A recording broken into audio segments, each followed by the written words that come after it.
My name is Marisa Ramirez Gonzalez. I have a PhD degree. I'm the author of the Total Wellness Management Curriculum. I am the president of the Rotary Club of Makati HV de la Costa for 2022 and 2023. And I was also the president before of the same club in 2020 and 21 during the pandemic. An organization that is inclusive in nature, okay, it embraces, okay, this organization embraces the different cultures and the uniqueness of all its members. It strengthens their values. It respects their perspective. It makes them feel welcome and belong.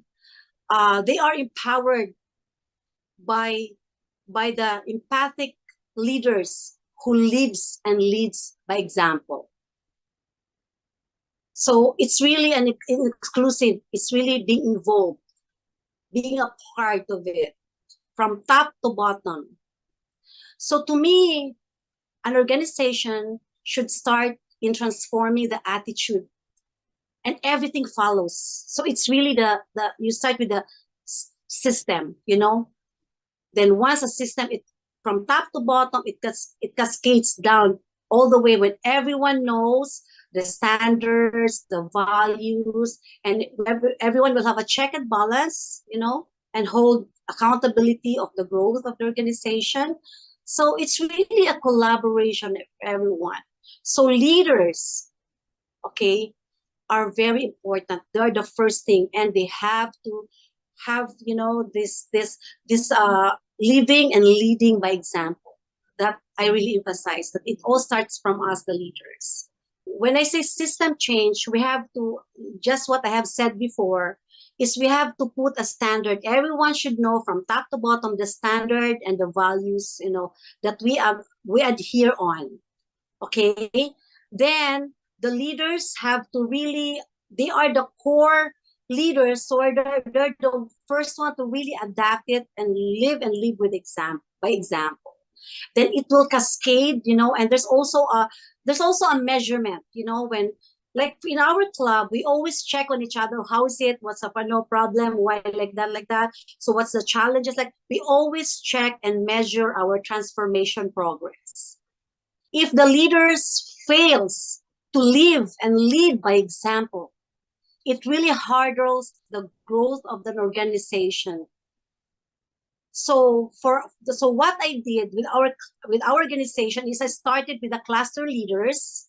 I conducted a seminar on diversity, equity, and inclusive leadership in a total wellness concept. You know, when you have a productive body, you have a positive mind and a passionate spirit. Then we emphasize on the values, you know, and the four-way test and the mottos of Rotary, that one who serves best profits the most, you know. And we made sure that everyone collaborates, you know, and gives support. So it becomes a culture supporting, enhancing, encouraging. It becomes an attitude. Creating an inclusive culture is really a complex thing.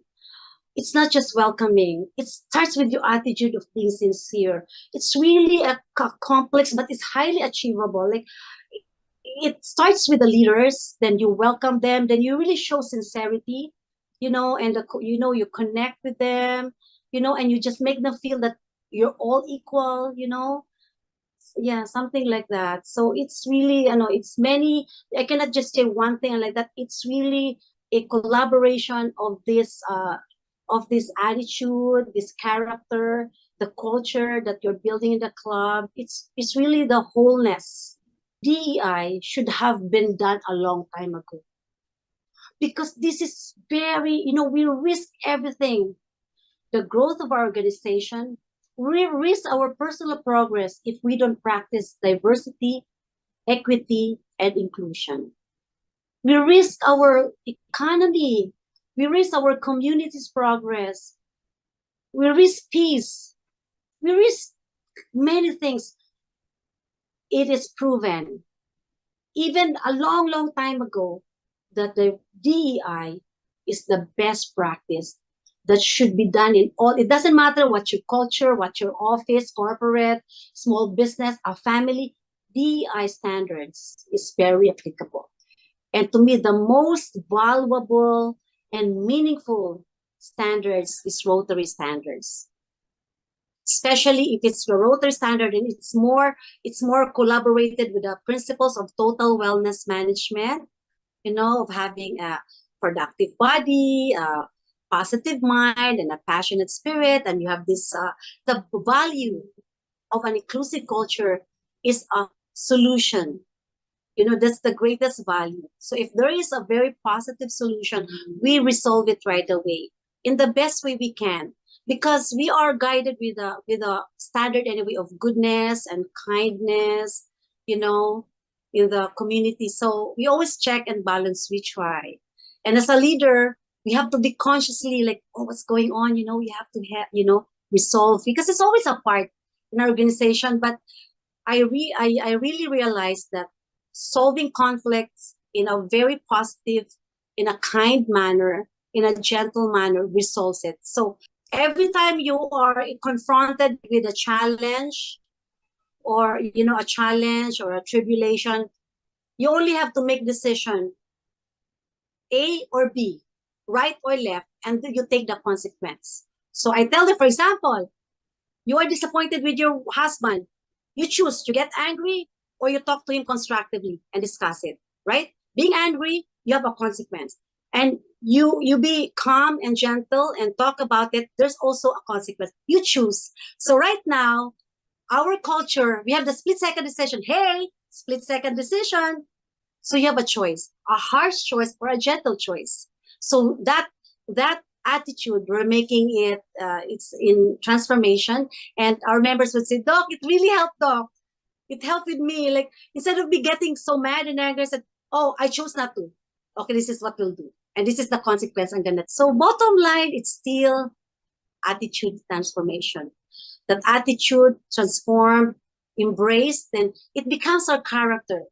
In workplaces or even in our organization, effective and strategic communication is very important. And how is it done? When we listen sincerely to our leaders and our members, we listen sincerely, and we allow them to express their thoughts and their ideas. Then we value their opinions. We value your opinions, and we explore with them. And we allow them to be open. But of course, before you allow them to be open, we have to gain their trust, which starts with rapport. So that's when the rapport begin. The first thing is the warm hospitality. That's the first thing. Then when you break that rapport, you gain the trust. Then you serve them, you welcome them like that. So it's like a leaders in our community are servant leaders. That's our standard. As I am a servant leader of the total wellness of the Rotary Club International. We are total wellness advocates. Taking care of burnout, it's very important to do the deep breathing technique. So there's a technique and deep breathing which I teach them, and I have teach all the exicom, and actually we perform this in some other health caravans that our district do. So we teach them about lymphatic massage technique, the most efficient anti-stress massage technique. So we also teach them that one. So it's just a 10-minute lymphatic massage, a self lymphatic massage that we teach them. So that's very important in addressing burnout. Okay, self-care. And one two is, of course, when the community or the space or the organization would have this workshop because we do a lot of workshop also when we try to express, you know, what our worries for the day and things like that, and we offer solutions, we offer suggestions like that. So it's like an open forum in a friendly manner. When, oh, how was your day, or what's the highlight of your day? So we have things like that in our club. The first thing to do is, of course, you raise your neck a little bit, then okay, you cover your nose, okay, then you try to inhale deeply, okay, inhale deeply through your lungs, slowly, deeply, and exhale only through your nose. Inhale slowly and exhale through your nose, and you do this at least 10 times.